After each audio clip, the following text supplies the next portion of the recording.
नमस्कार, मी आबा माळकर. आपण पाहतात लक्षवेध. मंडळी, राजकारणाचा स्तर अतिशय खाली गेलाय हे आपण अनुभवतोय, जाणतोय. पण हे राजकारण शहीदांच्या टाळूवरील लोणी खाण्या इतकं खाली घसरलं असेल याची कल्पना आपण कधी केली नव्हती. मात्र आता त्याचाही प्रत्यय यायला लागलेला आहे. देशासाठी धारातीर्थ पडलेल्या जवानांचा वापरही राजकारणासाठी केला जातोय आणि या जवानांच्या नावे काहीही खोटं नाटं सांगितलं जात आहे, जेणेकरून जी तरुण मुलं आहेत ती पुन्हा सैन्यात जाऊ नये.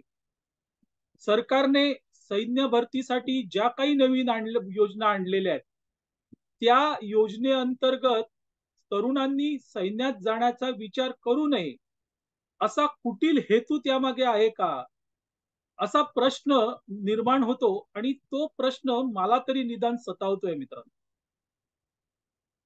अग्निवीर योजनेअंतर्गत लष्करात सहभागी झालेले अक्षय गवते यांना सियाचीन मध्ये वीरमरण आलं. पिंपळगाव सराई, म्हणजे हे बुलढाण्यात आहे, पिंपळगाव सराई गावातला हा सुपुत्र अवघ्या 22व्या वर्षी तो अग्निवीर योजनेतून लष्करात गेला आणि देशाची सेवा करत होता. 9 महिने त्याला भारतीय लष्करात झाले आणि सियाचीन येथे ड्युटी बजावत असताना त्याला वीरमरण आलं. खरं म्हणजे हा गवते शहीद झाला, देशासाठी धारातीर्थ पडला. अशा वेळेस राजकारण करायचं नसतं मित्रांनो. अशा राजकारणाला सुशिक्षित समाजात कोणतंही स्थान नसतं. अगदी तुम्ही मी आपण सर्वसामान्य माणसं आहोत, पण तरीही लष्कराबद्दल आपण भावुक असतो. आपल्या भावना त्याच्याशी जोडलेल्या असतात आणि त्यामुळे अशा जवानांच्या शहीद होण्यावर जर कोणी राजकारण करत असेल तर तळपायाची आग मस्तकात जाते. किमान शहीदांना तरी सोडा असा विचार मनात येतो. आणि मित्रांनो, अक्षय गवते याच्याबद्दलही तसंच झालं. अक्षय गवते याला वीरमरण आलं, पण तो अग्निवीर योजनेअंतर्गत लष्करात गेला असल्यामुळे त्याला पेन्शन आणि इतर सरकारी लाभ मिळणार नाहीत असा कांगावा राष्ट्रवादी काँग्रेसच्या शरद पवार गटाचे आमदार रोहित पवार यांनी केला. मंडळी, खरं म्हणजे रोहित पवार यांनी या विषयावर बोलताना पूर्ण माहिती घेऊन बोलायला पाहिजे होतं. कारण गवते हा सर्वसामान्य माणूस नाहीये, सर्वसामान्य तरुण नाहीये. तो भारतीय लष्करातला तरुण आहे आणि सियाचीन मध्ये ड्युटी बजावत असताना त्याला वीरमरण आलं. तो तिथे टेलिफोन ऑपरेटर म्हणून काम करत होता, देशाचं रक्षण करत होता. अशा वेळेस अशा वेळेस शहीद गवतेच ही जी शहादत आहे, ही शहादत त्या हेतूने घेतली पाहिजे, त्याच्याकडे चांगल्या हेतूने बघितलं पाहिजे. पण रोहित पवारांनी मात्र इथेही राजकारण केलं आणि अग्निवीर योजनेअंतर्गत गवते हे लष्करात गेले असल्यामुळे त्यांना सरकारी लाभ, पेन्शन वगैरे काही मिळणार नाहीत असं रोहित पवार म्हणाले. पण त्या अगोदर गवते हे अग्निवीर योजनेअंतर्गत भारतीय लष्करात गेले असले तरीही त्यांना काय काय फायदे मिळू शकतात याचा अभ्यास रोहित पवार यांनी केला नाही. मित्रांनो, गवते हे शहीद झालेले आणि त्यांचं पार्थिव आज विमानाने संभाजीनगर येथे आणण्यात आलं आणि तिथून मग लष्करी इतमामात त्यांच्या गावी नेण्यात आलं. पूर्णतः लष्करी इतमामात गवते यांच्यावर अंत्यसंस्कार होणार आहेत आणि गवते हे भारतीय लष्कराचे जवान असल्यामुळे त्यांना सगळे लाभही मिळणार आहेत. मग भले ते अग्निवीर योजनेतून लष्करात गेले असले तरी त्यांना लाभ मिळणार आहे. आणि अग्निवीर योजना ही त्यासाठीच आहे. गवते यांची हे शहीद झाल्यानंतर त्यांनी काय केलं देशासाठी हे तर भारतीय लष्कराने स्पष्ट केलंच आहे. पण त्याही पुढे जाऊन गवते यांना कोणकोणते लाभ मिळणार हेही सांगितलेलं आहे. आणि ती माहिती भारतीय लष्कराने अधिकृतरित्या दिलेली आहे. त्यानुसार नॉन कंट्रीब्युटरी इन्शुरन्स रक्कम 48 लाख रुपये देण्यात येणार आहे त्यांना. त्यानंतर अग्निवीरने योगदान दिलेली सेवा निधी, त्यानंतर सरकारच्या समान योगदानासह आणि त्यावर व्याज ही मिळणार आहे. 44 लाखाचं सानुग्रह अनुदान मिळणार आहे. मृत्यूच्या तारखेपासून 4 वर्ष पूर्ण होईपर्यंत शिल्लक कालावधीचा देय जो या प्रकरणात 13 लाख त्याच्यापेक्षा जास्त होईल तेही मिळणार आहे.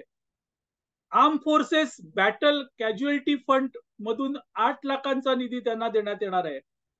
AWWA कडून तात्काळ 30,000 रुपयांची मदत केली जाणार आहे. अशी एकूण 1,13,00,000 रुपये एवढी रक्कम गवते यांच्या कुटुंबियांना मिळणार आहे. गवते यांचा जीव गेला, त्यांनी देशासाठी जीव दिला.